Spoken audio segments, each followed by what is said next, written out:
Tere taas! Vahepeal on läinud meil siin mööda omaga aega ja nüüd võtsime ennast kokku, et meil ka nii-öelda töökoja laiendus sai valmis Collection Car Show oma ja teeme teile jälle ühe video. Kuna tegelikult on veel olukord selline, et meil veel talvel kestab, tuleb veel sõita talverehvidega, siis me kahjuks sellel korral ei saa teha teile autovideot. Mõtlesime, et teeme midagi teistmoodi, teistsugust. Ja kuna ei ole tegelikult ka kaugel algav hobiautode hooaeg, ja siis mõtlesime, et see võiks olla midagi sellist, millel oleks ka kasutegur. Ja täna see video, et see video tuleb küll pikk, aga me paneme teile seal juppidena üles meie YouTube'i kanalile, et teemaks oleks, et kuidas osta klassikalist autot. Esimene küsimus muidugi on see, et mis asi on üldse klassikaline auto. Arvamusi on mitmeid, kuid puudub üks kindel reegel, et mille järgi siis sellist autot liigitada. Ma toon mõned näited, et ütleme, et kui me vaatame Saksamaa poole, seal on näiteks selline reegel, et kui auto on 30 aastat vana, et võib selle autole taotleda H-täisega reknumbrimärki. Eestis on jälle sedasi, et kui auto on vähemalt 35 aastat vana, et siis on võimalik taotleda musta numbrit. Kui vaatame üle Atlandi ookeani USA poole, siis seal on jälle selline reegel, et kõik need autod, mida ei ole varasemalt ametlikult imporditud, ja kui on soov selline auto USA-sse importida, siis kui see auto on vähemalt 25 aastat vana, et siis on seda teha palju lihtsam, sest kõik sellised autod sellises vanuses, et neid käsitletakse kui siis ajaloolisi sõidukeid. Et nagu näha, meil on siin mingid ajaperioodid pandud paika, on ta siis 25 aastat, 30 aastat või 35 aastat. Kuigi tänapäeval on järjest populaarsemad ka youngtimer sõidukid, nii-öelda siis noorklassikud, nii et ka need autod kuuluvad juba klassikute alla. Et võtame kas või ühe näite, et ütleme, et kas või Jaguar XK8, kui ma ei eksi, mille tootmine lõpetati aastal 2005, ehk siis tegu on siis nüüd maksimum 20 aastat vana autoga, ehk siis tegu on ka juba klassikalise autoga ja tegelikult ka Jaguar XK8 järgne Jaguar XK on juba nii-öelda klassikaline auto, noor klassik, nii et ka seda saab siinkohal käsitleda.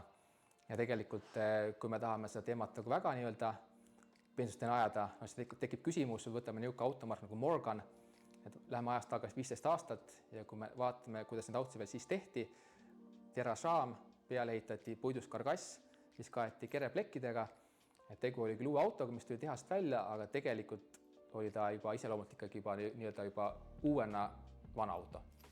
Ja siis on veel olemas sellised, mina nimetan nii-öelda jätkuseera autod, mida on ka Jaguar ja Aston Martin tootnud, et kunagi mingid mudelid toodeti, taheti näiteks toota 100 autot, see jäi pooleli ja tänapäeval on siis toodetud nii-öelda need numbrid, mis jäid tollal tootmata täis.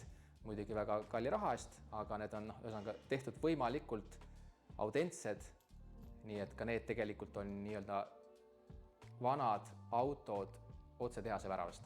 Aga asudes nüüd nii-öelda rohkem teemasse, siis ma toon ühe huvitava näite, et kui me räägime autodest veel, et nii-öelda klassikaline auto, et mida osta, kuidas osta, mida valida, et läheme ajast tagasi aastasse näiteks 96.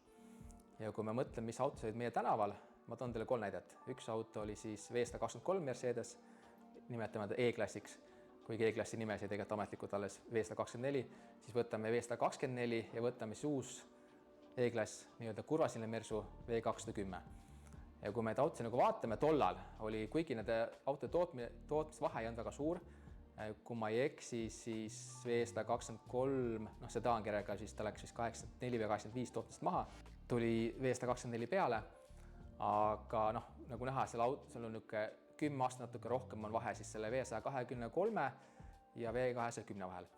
Tollal tundus see V123 nagu mingi keskeaegne auto, siis 124 oli okei auto ja V210 oli täitsa ulme.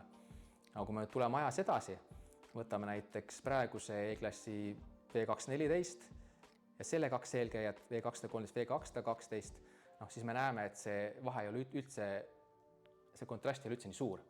Ja siit tuleb ka natuke keeruline hinnata, et kuidas me nagu siis seda klassikalist autot, mis on klassikaline auto, kuidas me see hindame, eks ole, mõni auto vanasti oli niimoodi, et mõned autod olid juba palju varem vanemad, kui nad on praegul.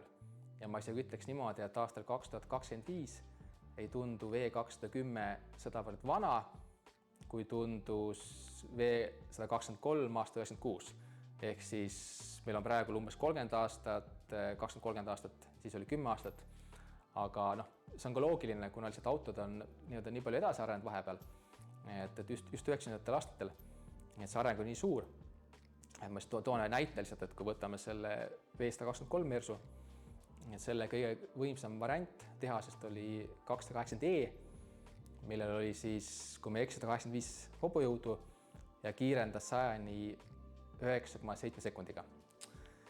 Ja kui me läheme siis 10 aastat edasi, mõni aasta peale, on meil näiteks siis see V210 E-klass ja selle kõige võimsam variant, mida sai siis osta, oli E55 AMG ja sellel oli siis 354 hobujõudu, kui ma ei eksi, ja see kiirendas 100-ni juba 5,3 sekundiga.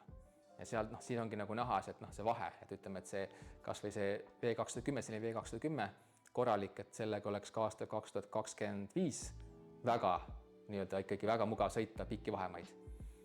Et sealt tuleb see tasemevahe. Ja kui me nüüd tuleme siis 4-5 põlvkonda edasi tänapäeva, et loomulikult meil autosekraanid on meil igasugused muud tilulilud, aga tegelikult see vahe, ütleme, et siis selle mainitud V210 vahel tegelikult ei ole nii suur. Et jah, loomulikult seal on ütleme, et käigukastid on rohkemate käikudega, E-klassil on nelikvedu, mis muudab võib-olla kiirenduse veelgi rajumaks, aga tegelikult see vahe ei ole nii suur. Et seega, et ütleme, et selles teemas me siis käsitleme kõiki autosid, mida siis võiks kanda siis sellise suurde kogumiku nimega klassilised autod, et on nad siis noorklassikud, on nad siis youngtimerid, eks ole, noorklassikud, youngtimerid, on nad siis oldtimerid, eks ole, et ükskõik mis autod. Ja me siin piiri ei tõmba, et pigem see on enda sisetunde küsimus.